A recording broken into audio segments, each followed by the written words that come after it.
Sabe aquelas noites em que o sono simplesmente some? A mente não para, o coração acelera e parece impossível encontrar uma saída para as pressões do dia a dia? O mundo nos oferece muitas soluções rápidas para esses momentos, mas a verdade é que nenhuma delas ataca a raiz do problema. Bem-vindos ao nosso estudo de hoje. Nesta análise, vamos mergulhar em um documento fascinante que propõe uma transformação de vida verdadeira. Ele é baseado no texto de Filipenses 4:7 e nos apresenta uma base teológica incrível para algo que todo ser humano busca desesperadamente: uma vida plena e uma paz inabalável. O material original que vamos explorar argumenta que nós não fomos criados por uma paz de circunstâncias, mas sim por uma paz que nasce de um relacionamento eterno. E aí a gente se pergunta, como é de fato essa paz na prática? Porque o senso comum muitas vezes nos diz que a paz é apenas o silêncio. É quando as contas estão pagas, as crianças estão dormindo e não tem nenhum problema no trabalho. Ou seja, a gente acha que a paz é só a ausência de conflito. Mas o texto que vamos analisar hoje bate de frente com essa visão. Ele nos mostra que a verdadeira paz não depende do ambiente. Pelo contrário, ela é uma força viva, dinâmica, que existe e se manifesta exatamente no meio do caos e da adversidade. Para a gente entender bem essa estrutura, nosso roteiro de estudo é bem direto. 1. O significado da paz bíblica. 2. Os ladrões da tranquilidade. 3. As fontes de verdadeira paz. 4. O segredo de Filipenses. E 5. Práticas para cultivar a paz no dia a dia. Vamos lá?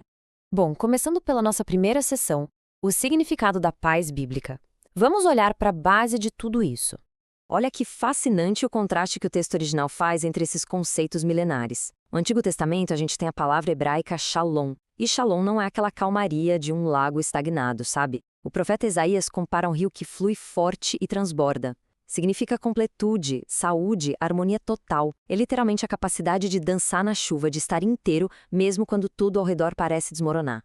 Por outro lado, no Novo Testamento, a palavra grega é eirene, que carrega um peso enorme de reconciliação. Pensa só, no Império Romano que impunha a paz na ponta da espada, a famosa Pax Romana, a Bíblia introduz uma paz que começa de cima para baixo, o fim da inimizade entre nós e o Criador, através de Cristo. É só quando a gente tem paz com Deus que a gente consegue ter verdadeira paz aqui na Terra. E isso nos leva à seção 2. Os ladrões da tranquilidade, aquilo que tenta roubar a nossa calma interior. O nosso material mapeia 3 grandes ladrões espirituais e psicológicos, e a Bíblia nos dá um antídoto direto para cada um deles. O primeiro ladrão, claro, é a ansiedade, e o antídoto é entregar os fardos a Deus através da oração, como detalhado em Filipenses 4. O segundo é um velho conhecido da humanidade, o medo. O antídoto aqui não é tentar ser um super-herói corajoso, mas sim a presença de Deus que diz: "Não temas, porque eu sou contigo", lá no profeta Isaías. E o terceiro ladrão é o rancor. Sabe, guardar mágoa é, como o autor descreve, tomar veneno esperando que o outro sofra. Então o antídoto para isso é o perdão, uma decisão ativa que vemos em Efésios 4. É um diagnóstico certeiro com um remédio que não falha. E essa imagem ilustra brilhantemente a raiz do mal do nosso século. O documento explica que a palavra grega usada para ansiedade em Filipenses é merimneté, que vem de um verbo que significa literalmente dividir. Ou seja, a ansiedade divide a nossa mente. Ela deixa o corpo aqui no presente, mas arrasta a cabeça para um futuro imaginário cheio de catástrofes. Não é verdade? E o antídoto bíblico não é fingir que o futuro não existe, mas sim orar com fé e trazer a mente de volta para a presença de Deus no agora. Avançando para a seção 3, Fontes de Verdadeira Paz, onde é que a gente se reabastece? O documento destaca 4 fontes profundas, mas uma delas salta aos olhos. O profeta Isaías descreve uma promessa de Deus para aqueles que confiam nele, uma paz perfeita. Só que no original hebraico, as palavras usadas são shalom, shalom. É uma paz duplicada, multiplicada. E a grande sacada aqui é que Deus não oferece meia paz para quem tem meia confiança. A medida do nosso shalom está intimamente ligada ao tamanho da nossa entrega e confiança no controle soberano de Deus. E a personificação máxima dessa fonte está nas palavras do próprio Jesus em João 14. Ele diz: "A paz vos deixo, a minha paz vos dou, não a dou como o mundo a dá." O contexto dessa frase é absurdo. Jesus faz essa promessa na véspera de ser crucificado, enfrentando a traição, a dor e a morte iminente. Ele não manda um discurso motivacional barato, mas entrega sua própria paz como uma herança definitiva para nós. Uma dádiva que as circunstâncias externas simplesmente não podem cancelar. Chegamos à seção 4, o segredo de Filipenses, como ter paz no meio da prisão. Olha a ironia, ou melhor, o poder transformador disso aqui. Filipenses 4, que é frequentemente citado como o texto mais poderoso sobre a paz, não foi escrito por alguém de férias num retiro tranquilo. Foi escrito por Paulo, acorrentado, no fundo de uma prisão romana, esperando um julgamento que podia acabar na execução dele. Quando ele escreve sobre encontrar paz e se alegrar no Senhor, ele não está falando teoria. Ele está nos dando um relato testado e aprovado no meio do fogo da provação extrema. A partir desse texto de Paulo, nosso estudo extrai 4 passos super práticos. Primeiro, seja honesto e identifique a sua carga, sem minimizar o problema. Segundo, vá a Deus em oração, mas não como quem só reclama, e sim como um filho diante do Pai. Terceiro, adicione a ação de graças antes mesmo de ver a solução, num ato radical de fé.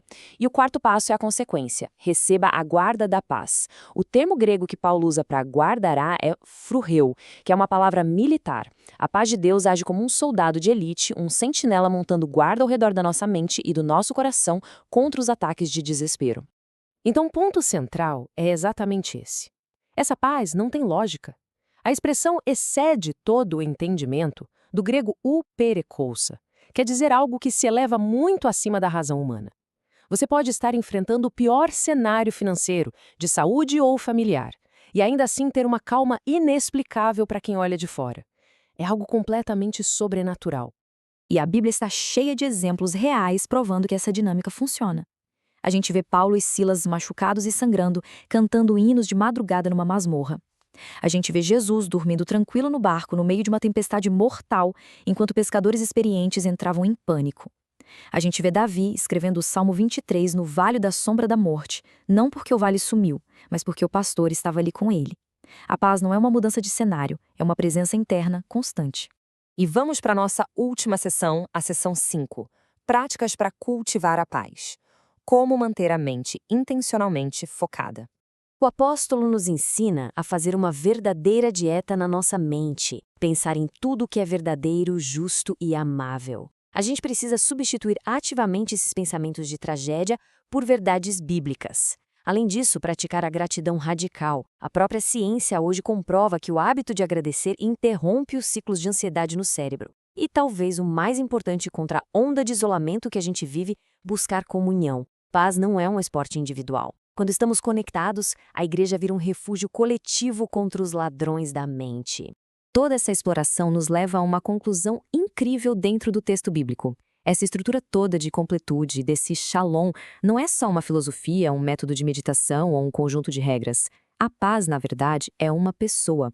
O profeta Isaías anunciou a vinda do Sar Shalom, o príncipe da paz. No fim das contas, a paz que excede o entendimento só se torna real quando a gente entrega o governo das nossas vidas nas mãos de Jesus Cristo. E a grande pergunta que fica para nós hoje é pessoal e muito urgente.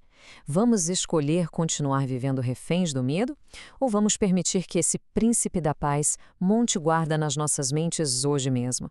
Ninguém foi criado para viver em guerra por dentro. Tem uma vida plena de verdade esperando por você, construída sobre a rocha e não sobre o falso silêncio que o mundo promete. Que você saia deste nosso estudo não apenas com mais informação, mas com a mente completamente transformada e cheia de esperança. Que a verdadeira paz de Cristo governe o seu coração a partir de hoje. Fique com Deus e a gente se vê na próxima.